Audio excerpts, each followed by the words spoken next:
রাত তখন গভীর। মক্কার আকাশে চাঁদের আলো যেন নিস্তেজ। নির্জন এক কোণে বসে আছেন এক মানুষ। তার পিঠ ক্ষত বিক্ষত, জ্বলন্ত কয়লার দাগে চামড়া পুড়ে গেছে। বুকে ধুলো, চোখে পানি, কিন্তু হৃদয়ে অটল এক প্রশান্তি। এই মানুষটির নাম হাব্বাব ইবনুল আরাত রাদিয়াল্লাহু আনহু। ১৩ বছরের নির্যাতন, চাবুক, আগুন, অপমান, ক্ষুধা সবকিছু সহ্য করেছেন তিনি। তবুও একবারও বলেননি, আমি ঈমান ছেড়ে দিলাম। এবং এই একটি দৃশ্যই যথেষ্ট জাহিলিয়াত কাকে বলে তা বোঝার জন্য, ইসলাম কাকে বলে তা বোঝার জন্য, আর সবচেয়ে বড় কথা, নিজেকে বোঝার জন্য। আজ আমি আপনাকে একটা প্রশ্ন করতে চাই। যদি আজ থেকে ১৪০০ বছর পেছনে ফিরে যেতে পারতেন, মক্কার সেই ধুলোমাখা গুলিতে দাঁড়াতেন, সেই মানুষগুলোকে নিজের চোখে দেখতেন, আপনি কি বুঝতে পারতেন কারা সত্যের ওপর ছিল আর কারা ছিল অন্ধকারে? কারণ তারা নামাজও পড়ত, হজও করত, আল্লাহর নামও নিত, কাবার সামনে মাথাও নত করত। তারা বিশ্বাস করত আল্লাহ আছেন, তিনি সৃষ্টিকর্তা, তিনি মহান। তবুও আল্লাহ তাদের মুশরিক বললেন কেন? এই প্রশ্নটাই আমাদের ঘুম কেড়ে নেওয়ার জন্য যথেষ্ট। কারণ আজ আমরা নিজেদের মুসলিম বলি, কিন্তু আমাদের জীবনের অগ্রাধিকারগুলো যদি দেখি, আমাদের ভয়, আমাদের ভালোবাসা, আমাদের নির্ভরতা, তাহলে আমরা কি নিশ্চিত আমরা সেই একই ফাঁদে পড়িনি? এই গল্প শুধু ইতিহাস নয়, এটি শুধু অতীতের কাহিনী নয়, এটি একটি আয়না। আজকের এই আয়নায় আমরা দেখব কিভাবে একটি সাধারণ কবর ধীরে ধীরে মাজারে পরিণত হয়, তারপর মাজার থেকে পূজার স্থানে, আর একসময় মানুষ সেই কবরের সামনে মাথা নত করতে শুরু করে। আমরা দেখব কিভাবে কাবার দেয়ালে সোনার কালিতে কবিতা লেখা হতো, আর কোরআনের আয়াত নাজিল হওয়ার পর সেই কবিতাগুলো মানুষের হৃদয় থেকে হারিয়ে গেল। আমরা দেখব কিভাবে পৃথিবীর সবচেয়ে শক্তিশালী সাম্রাজ্যগুলো মরুভূমির ছোট্ট শহর মক্কার সাথে বাণিজ্য চুক্তি করতে বাধ্য হতো। আর আমরা দেখব কিভাবে ইব্রাহিম আলাইহিসসালামের তাওহীদের দিন ধীরে ধীরে হারিয়ে গিয়েছিল, এবং কিভাবে আল্লাহ সেই দিনকে আবার ফিরিয়ে আনার জন্য পৃথিবীকে প্রস্তুত করছিলেন। কিন্তু সবশেষে সবচেয়ে গুরুত্বপূর্ণ প্রশ্ন, আজকের পৃথিবীতে জাহিলিয়াত কোথায়? মূর্তিগুলো কি সত্যিই ভেঙে গেছে, নাকি শুধু তাদের রূপ বদলেছে? মহান সাহাবী উমর ইবনুল খাত্তাব রাজিয়াল্লাহু আনহু বলেছিলেন, যে জাহিলিয়াতকে চিনবে না, সে ইসলামের সৌন্দর্যও বুঝবে না।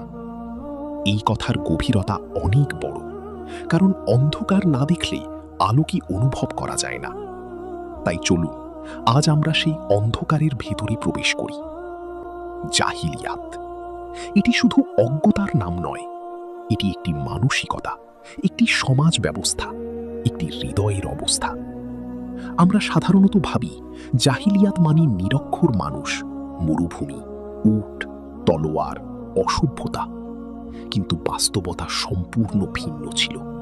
মক্কার সমাজ ছিল অত্যন্ত উন্নত, তাদের ভাষা ছিল অসাধারণ সমৃদ্ধ, তাদের কবিতা এতটাই শক্তিশালী ছিল যে সেরা কবিতাগুলো কাবার দেয়ালে ঝুলিয়ে রাখা হতো। তাদের আন্তর্জাতিক বাণিজ্য ছিল, রাজনৈতিক চুক্তি ছিল, সমাজ পরিচালনার জন্য পরিষদ ছিল, অর্থনীতি ছিল শক্তিশালী। তারা অশিক্ষিত হতে পারে, কিন্তু নির্বোধ ছিল না। তাহলে সমস্যা কোথায় ছিল? সমস্যা ছিল তারা আল্লাহকে চিনত, কিন্তু আল্লাহকে একমাত্র মানত না। এটাই জাহিলিয়াতের মূল।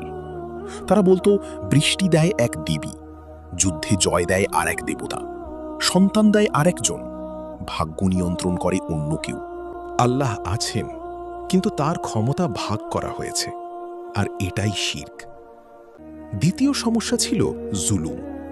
সেখানে সত্যের মূল্য ছিল না, শক্তির মূল্য ছিল। দাসদের মানুষ মনে করা হতো না, এতিমদের সম্পদ কেড়ে নেওয়া হতো, নারীদের উত্তরাধিকার ছিল না, দুর্বলদের কোনো কণ্ঠ ছিল না। আর তৃতীয় সমস্যা ছিল হৃদয়ের কঠোরতা। একজন বাবা নিজের কন্যা শিশুকে জীবন্ত মাটিচাপা দিয়ে বাড়ি ফিরে স্বাভাবিকভাবে খেতে বসতে পারত। ভাবুন, একটি ছোট মেয়ে বাবার হাত ধরে হাঁটছে, সে জানেই না তার বাবা তাকে খেলতে নিয়ে যাচ্ছে না, বরং মাটির নিচে রেখে আসতে নিয়ে যাচ্ছে। কি ভয়ঙ্কর ছিল সেই সময়। কিন্তু এখানেই সবচেয়ে বড় প্রশ্ন, আজ কি পৃথিবী বদলে গেছে? আজ মানুষ মেয়ে শিশুকে মাটি চাপা দেয় না ঠিকই, কিন্তু কত শিশু বাবা মায়ের ভালোবাসা ছাড়াই বড় হচ্ছে। কত মানুষ টাকার জন্য আত্মা বিক্রি করছে।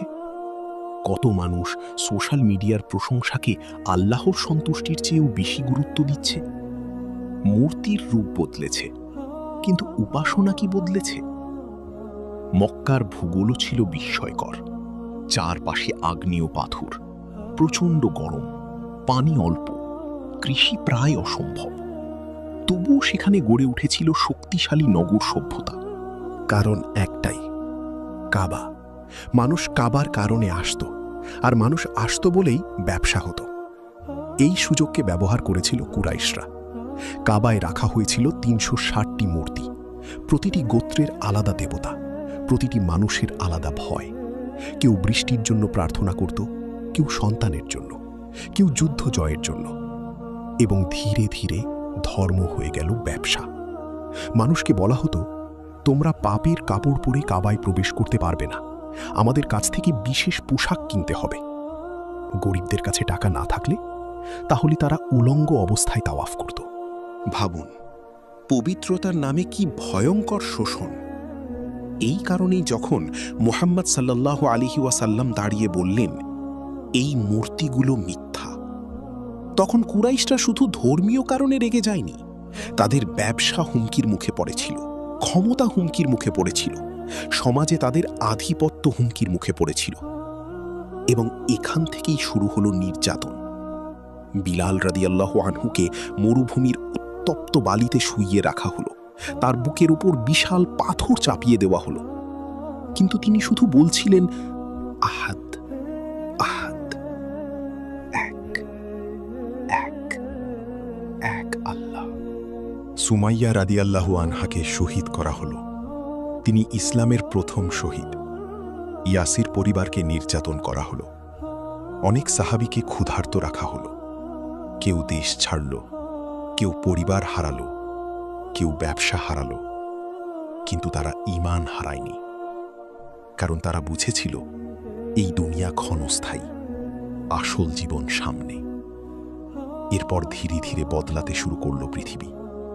মদিনায় হিজরত হল, ভ্রাতৃত্ব গড়ে উঠল, দাস আর মালিক একই কাতারে দাঁড়ালো, কালো আর সাদা একই সারিতে সালাত পড়ল। যে সমাজে নারীর কোনো সম্মান ছিল না, সেই সমাজেই ইসলাম বলল, জান্নাত মায়ের পায়ের নিচে।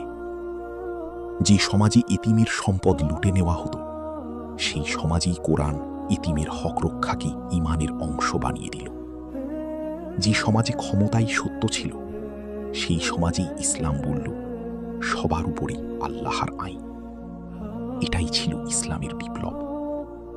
এবং তারপর এলো সেই দিন, মক্কা বিজয়ের দিন। রাসূলুল্লাহ সাল্লাল্লাহু আলাইহি ওয়াসাল্লাম মাথা নত করে মক্কায় প্রবেশ করলেন। কোনো অহংকার নেই, কোনো প্রতিশোধ নেই। তিনি কাবার ভেতরে প্রবেশ করলেন। চারদিকে মূর্তি, তার হাতে ছিল একটি লাঠি।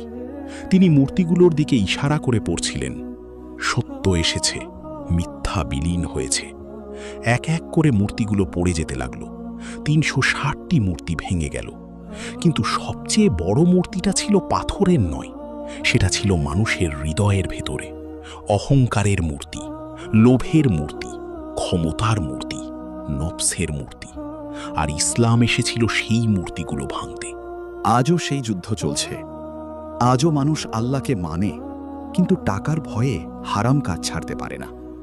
মানুষ নামাজ পড়ে, কিন্তু মানুষের প্রশংসার জন্য ইবাদত করে। মানুষ কোরআন পড়ে, কিন্তু জীবন চালায় সমাজের নিয়মে। এটাই আধুনিক জাহিলিয়াত। আজ মূর্তি পাথরের না হলেও অনেক হৃদয়ে এখনো মূর্তি দাঁড়িয়ে আছে। কারো মূর্তি হলো টাকা, কারো খ্যাতি, কারো সম্পর্ক, কারো নিজের ইচ্ছা। আর এই জন্যই এই ইতিহাস শুধু অতীত নয়, এটি বর্তমান, এটি আমাদের গল্প। তাই আজ রাতে নিজেকে একটি প্রশ্ন করুন, আমার হৃদয়ের কাবায় কি শুধু আল্লাহ আছেন, নাকি সেখানে অন্য কিছুও জায়গা নিয়ে বসে আছে? কারণ ইসলাম শুধু মুখের শাহাদাহা নয়, ইসলাম হলো হৃদয়ের মুক্তি। এবং যেদিন মানুষ সত্যিকার অর্থে শুধু আল্লাহকে ভয় করতে শিখবে, শুধু আল্লাহর কাছেই আশা রাখবে, শুধু আল্লাহর সন্তুষ্টিকেই জীবনের লক্ষ্য বানাবে, সেদিনই তার অন্তরের জাহিলিয়াত ভেঙে যাবে, আর সেদিনই শুরু হবে সত্যিকারের স্বাধীনতা। এই গল্প আমাদের শেখায় জাহিলিয়াত শুধু অতীতের একটি সময় নয়, এটি মানুষের হৃদয়ের একটি অবস্থা। যখন মানুষ আল্লাহর চেয়ে দুনিয়াকে বেশি ভালোবাসে, সত্যের চেয়ে স্বার্থকে বড় মনে করে, তখনই শুরু হয় নতুন জাহিলিয়াত। কিন্তু ইসলাম মানুষকে শিখিয়েছে এক আল্লাহর উপর ভরসা করতে, জুলুমের বিরুদ্ধে দাঁড়াতে, আর মানবতাকে ভালোবাসতে। তাই আজ প্রশ্ন একটাই, আমাদের হৃদয়ের মূর্তিগুলো কি আমরা ভেঙে ফেলতে পেরেছি, নাকি এখনও দুনিয়ার মোহ আমাদের আল্লাহ থেকে দূরে সরিয়ে রাখছে?